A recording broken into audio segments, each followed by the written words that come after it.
KPM.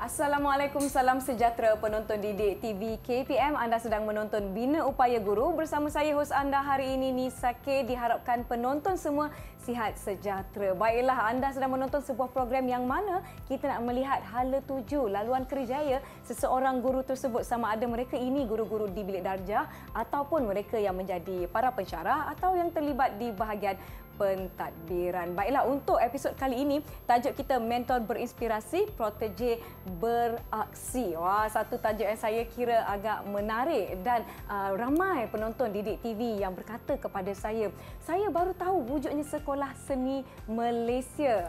Kalau nak tahu Sekolah Seni Malaysia ini banyak orang kata apa silibus yang sangat-sangat menarik yang kami nak kongsikan kepada anda. Dan untuk membincangkan topik kita pada hari ini bersama-sama dengan saya ialah Puan Zuraini Abdullah yang merupakan pengetua Sekolah Seni Malaysia Perak. Selamat datang, Puan. Terima kasih kerana sudi bersama-sama dengan kami di Bina Upaya Guru. Baiklah, Puan. Seperti yang saya sebutkan tadi, ramai yang datang kepada saya dan mengatakan bahawa Nisa, saya baru pertama kali tahu bahawa wujudnya Sekolah Seni Malaysia di negara kita. Dan saya difahamkan ada 4 buah Sekolah Seni Malaysia di negara kita setakat ini. Mungkin Puan boleh ceritakan sedikit tentang latar belakang dan bagaimana bermulanya Sekolah Seni Malaysia itu sendiri. Silakan, Puan. Okay, baiklah. Assalamualaikum dan salam sejahtera. Penubuhan Sekolah Seni Malaysia adalah sejajar dengan usaha KPM sebagaimana yang terkandung dalam Pelan Pembangunan Pendidikan Malaysia 2013 hingga 2025 yang mana menyediakan kesamarataan akses kepada pendidikan berkualiti bertaraf antarabangsa dengan memperluas akses dan meningkatkan kualiti pendidikan selari dengan usaha untuk mengukuhkan sistem pendidikan negara yang lebih menyeluruh dan bukan berkisar kepada akademik semata-mata. Dan untuk pengetahuan, Sekolah Seni Malaysia ini ada 4 buah Sekolah Seni Malaysia. Pertama, Sekolah Seni Malaysia Johor mewakili zon selatan. Kemudian Sekolah Seni Malaysia Sarawak di negeri Sarawak. Sekolah Seni Malaysia Kuala Lumpur mewakili zon tengah. Dan juga wujudnya Sekolah Seni Malaysia Perak sebagai mewakili zon utara. Dan sebuah sekolah yang menjalankan program kesenian iaitu Sekolah Menengah Kebangsaan Elopura atau dikenali juga sebagai Sekolah Seni Malaysia Sabah. Wah, ini sangat-sangat menarik dan mungkin lepas daripada episod ini ramai yang lebih berminat nak mengetahui dengan lebih lanjut. Dan saya difahamkan ya, Puan, bahawa guru-guru yang mengajar di Sekolah Seni Malaysia ini tidak dipanggil cikgu tetapi digelar sebagai jurulatih seni. Mungkin ya, Puan boleh jelaskan dengan lebih lanjut sebagai pengetua Sekolah Seni Malaysia Perak, apakah konsep jurulatih seni ini? Konsep jurulatih seni bertujuan untuk membangunkan bakat seni.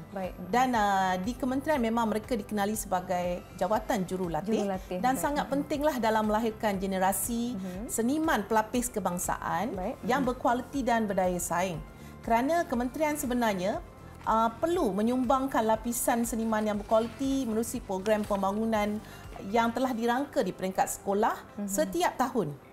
Ramai seniman murid yang sebenarnya telah pun berjaya di peringkat antarabangsa pun ada dan telah menjadi juara remaja. Dan kita juga sebenarnya peranan jurulatih ini dia memainkan peranan yang sangat penting kerana dia mengenal pasti bakat seni yang ada dalam jiwa murid itu sendiri yang kita pilih masuk ke sekolah kita. Dan murid-murid ini pun sebenarnya bukanlah sebarang-sebarang ya. Murid-murid ini mereka perlu melalui sesi selahan seni. Nak masuk ke sekolah ni ataupun lebih dikenali sebagai temuduga lah ya. Jadi peringkat ini di mana murid-murid ni dia akan pilih 4 bidang. Di mana jurulatih kita pun ada dalam 4 bidang ini. Iaitu kita ada bidang seni visual, kita juga ada seni muzik, kita ada seni tari dan juga kita ada bidang seni teater. Saya rasa dalam ke-4 bidang tu saya boleh pergi pada bidang seni teater kot. Bolehlah cuba-cuba berlakon kan. Walaupun tak tahulah apa kejadiannya. Tapi untuk menjadi jurulatih itu sendiri, Puan, apakah proses bagi mereka untuk bergelar sebagai jurulatih? Mungkin boleh terangkan sedikit saja untuk penonton. Untuk menjadi seorang jurulatih di Sekolah Seni Malaysia, bukanlah begitu sahaja ya. Maksudnya mereka ini perlu menguasai ilmu yang ada dengan melanjutkan pelajaran ke universiti, tempatan ataupun luar negara dan mestilah dalam bidang kesenian itu sendiri. Contoh, kita jurulatih di Sekolah Seni Malaysia ini akan berfokus kepada bidang lakonan, bidang contohnya jurulatih seni teater. Memang memiliki ijazah bidang seni teater. Ijazah untuk jurulatih seni tari memang memiliki ijazah bidang seni tari. Kalau jurulatih bidang seni visual dan juga seni muzik mesti memiliki ijazah dalam bidang itu sendiri. Selepas itu mereka perlu memohon, membuat resume, memohon kepada bahagian yang mengendalikan Sekolah Seni Malaysia adalah bahagian sukan, ko-kurikulum dan kesenian di Kementerian Pendidikan Malaysia. Selepas disaring akan ada temuduga yang khas untuk jurulatih-jurulatih ini. Selepas temuduga itu barulah mereka akan ditempatkan di mana-mana di Sekolah Seni Malaysia sekiranya mereka lulus. Selepas itu ada lagi program yang perlu mereka laksanakan. Untuk menjadi guru ini mereka perlu sambil menjadi jurulatih itu perlu menghadiri kursus dalam cuti atau KDC untuk sah bergelar sebagai seorang jurulatih di Sekolah Seni Malaysia. Wow, jurulatih seni ini bukanlah calang-calang orang, banyak proses dan kelayakan yang perlu ada untuk bergelar jurulatih seni di Sekolah Seni Malaysia. Kita akan berhenti seketika dan bercerita dengan lebih lanjut tentang laluan kerjaya seorang jurulatih seni ini. Jangan ke mana-mana, kembali selepas ini ke Bina Upaya Guru Didik TV KPM.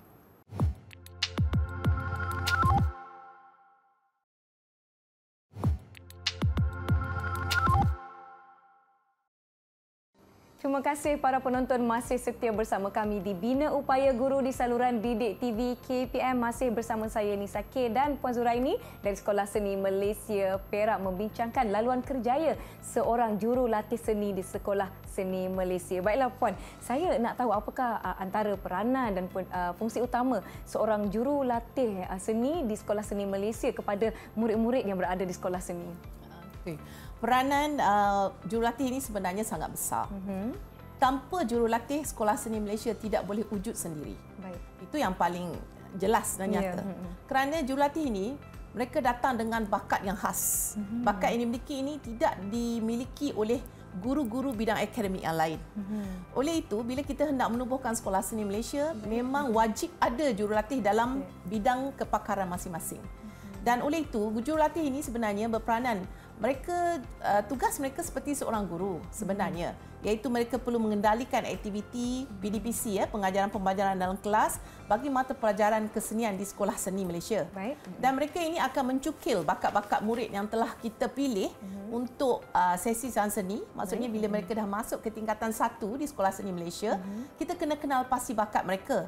Kenapa? Sebab kadang-kadang ada anak-anak didik kita yang mohon masuk ke Sekolah Seni Malaysia dengan minat mereka dalam bidang seni tari. Tetapi pada masa tingkatan 1 hingga tingkatan 3, murid-murid di semua sekolah seni di Malaysia ini, kita mewajibkan mereka untuk mempelajari 4 bidang ini. Seni visual, seni tari, seni teater dan seni muzik. Kerana kita tahu ini adalah asas. Yang mana kadang-kadang apabila anak-anak kita ini dia mula masuk ke Sekolah Seni Malaysia, katanya minat bidang tari. Tapi setelah mereka mengenali 4 bidang ini, mungkin mereka bertukar bidang ke bidang teater. Macam minat berlakon pula. Yes, kita beri peluang kepada mereka untuk melihat bidang mana yang sebenarnya paling sesuai dengan jiwa mereka. Apabila anak-anak didik ini telah pun naik ke tingkatan 4, mereka akan membuat pengkhususan bidang. Pengkhususan bidang ini. Sebab itu, sebagai seorang jurulatih, kita akan cuba membawa bakat itu dikeluarkan supaya mereka tahu yang mana yang terbaik untuk mereka.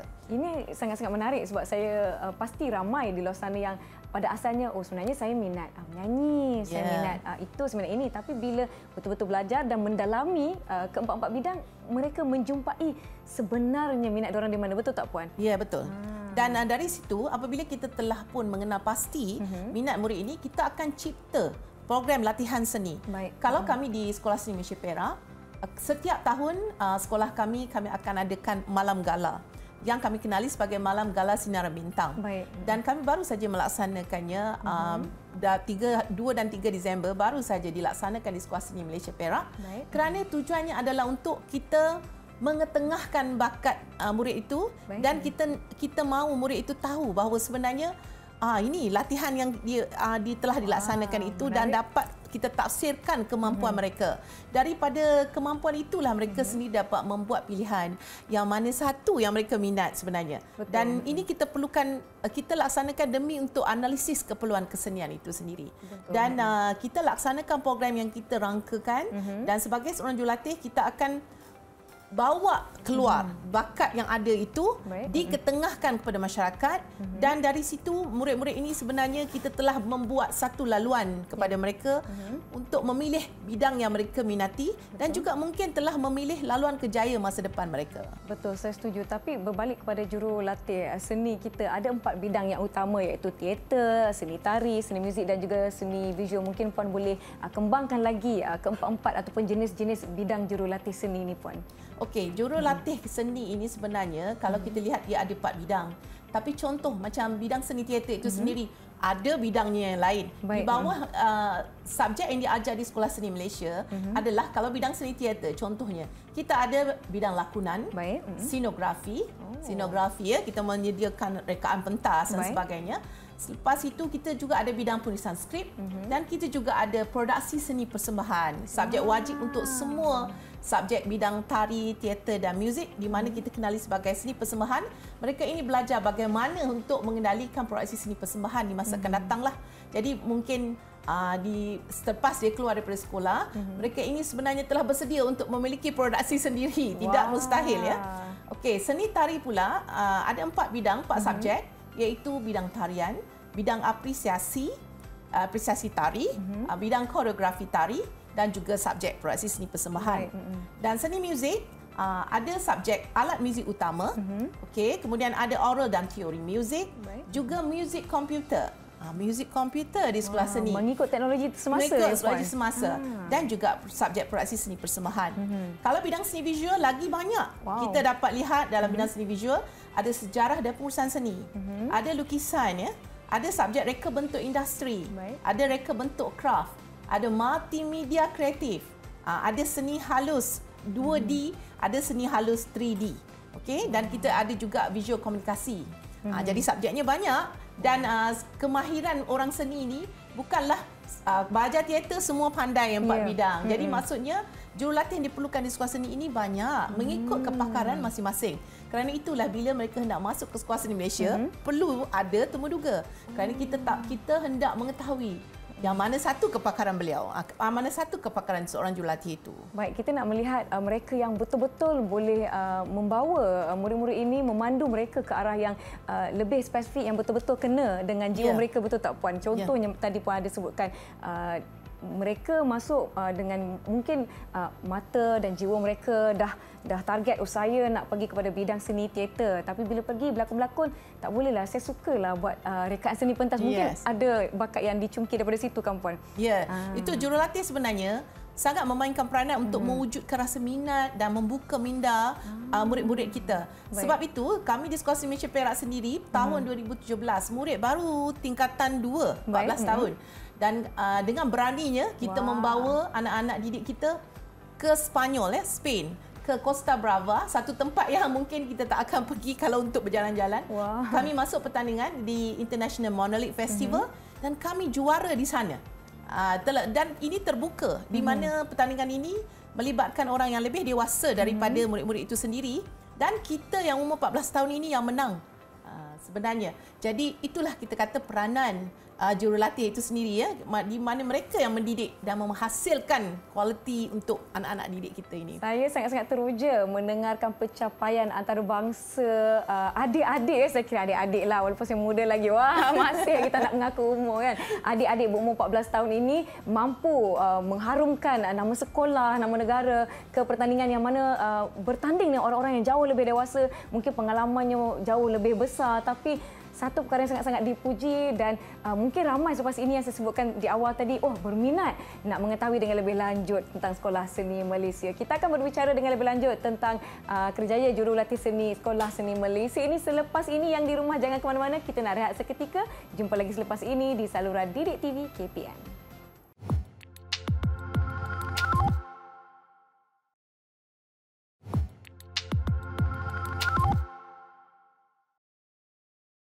Terima kasih masih bersama kami di Bina Upaya Guru di saluran didik TV KPM. Kita sedang membincangkan tentang kerjaya seorang jurulatih seni di Sekolah Seni Malaysia. Bersama-sama dengan saya, Pengetua Sekolah Seni Malaysia Perak, Puan Zuraini, membincangkan tentang apa itu Sekolah Seni Malaysia, tentang jurulatih seni dan bidang-bidang seni yang ada di Sekolah Seni Malaysia. Baiklah, saya nak tahu bagaimana seseorang jurulatih seni itu meningkatkan laluan kerjaya mereka apabila mereka bergelar sebagai seorang jurulatih seni, Puan.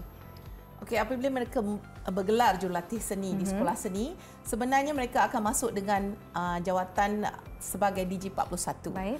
Okey, secara kontrak DG41 selama 1 hingga 3 tahun. Baik. Kemudian perkhidmatan ini akan diteruskan waktu 1 hingga 3 tahun ini mereka perlu menghadiri beberapa kursuslah. Contohnya adalah kursus transformasi minda, pembangunan guru baru dan juga program peningkatan jurulatih seni dan program mentor-mentee dan juga orientasi kerja. Maksudnya sepanjang 3 tahun ini ada banyak kursus yang perlu dihadiri. Wajib dihadiri sebenarnya. Selepas itu, sewaktu mereka telah pun menjejak tahun ke-4 hingga ke-8 tahun, mereka perlu menghadiri 3 jenis kursus, iaitu kursus generik, kursus fungsian dan juga kursus dasar lah. Kemudian bila tiba kepada tahun 9, iaitu mereka telah pun berada di DG44 ya, 9 hingga 22 tahun, beberapa kursus wajib dihadiri adalah seperti kursus kompetensi, kursus elektif, kursus dasar, kursus generik lah, kursus fungsian dan juga kursus asas dan kompetensi mereka. Ini selalunya diuruskan oleh pihak sekolah, oleh pihak KPM sendiri bagi meningkatkan kerjaya. Sebab apabila tiba kepada DG52, mereka telah menjadi peneraju perubahan. Peneraju perubahan ini mereka telah bersedia untuk menjadi pemikir, di mana ada kursus pengukuhan untuk high order thinking skills, di mana kebanyakan mereka telah pun sepatutnya berada di jawatan sebagai pentadbir. Okey, bila berada di tahun yang seterusnya 25 hingga 36, 36 tahun dah lama tu ya.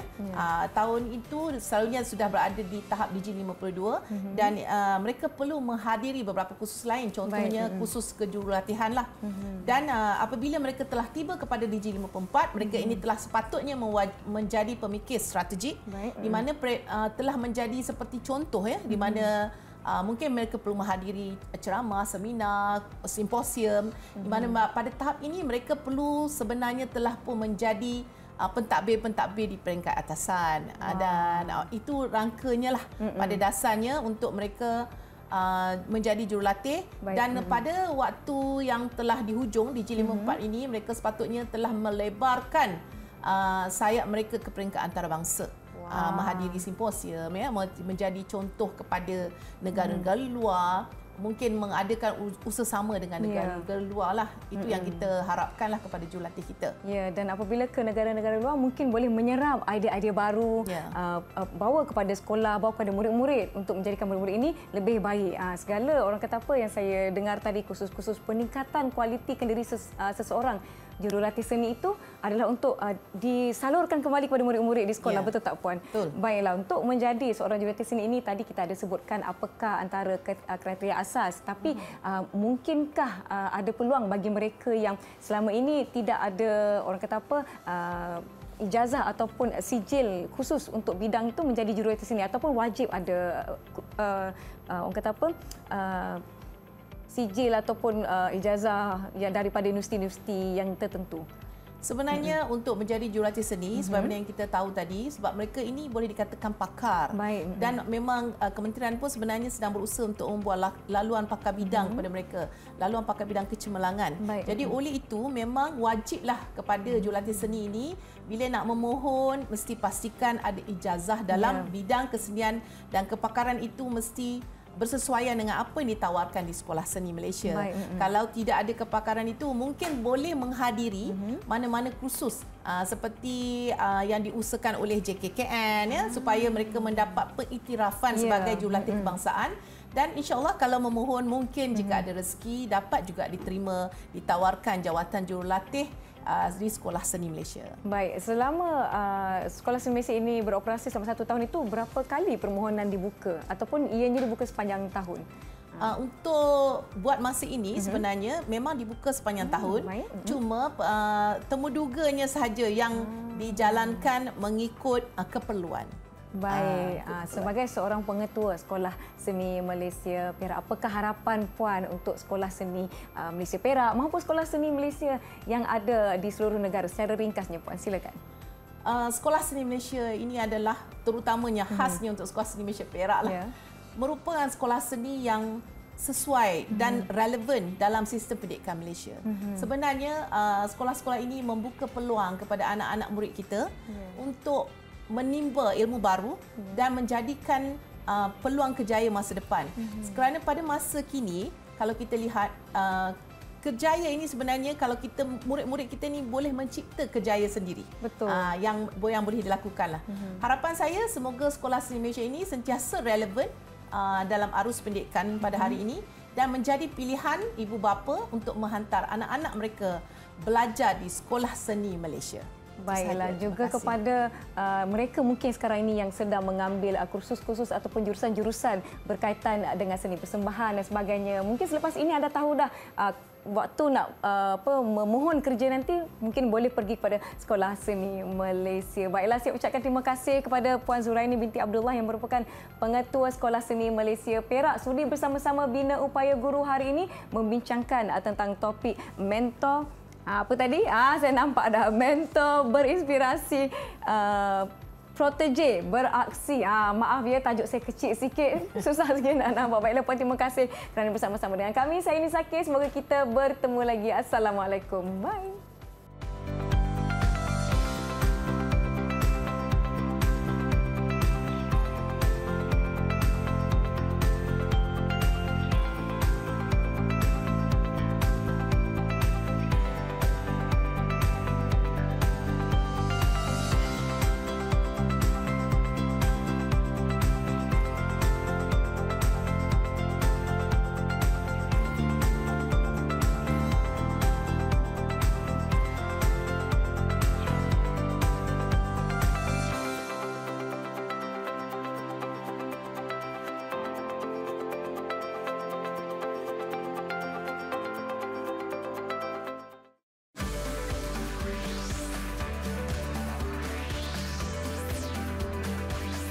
Didik TV KPM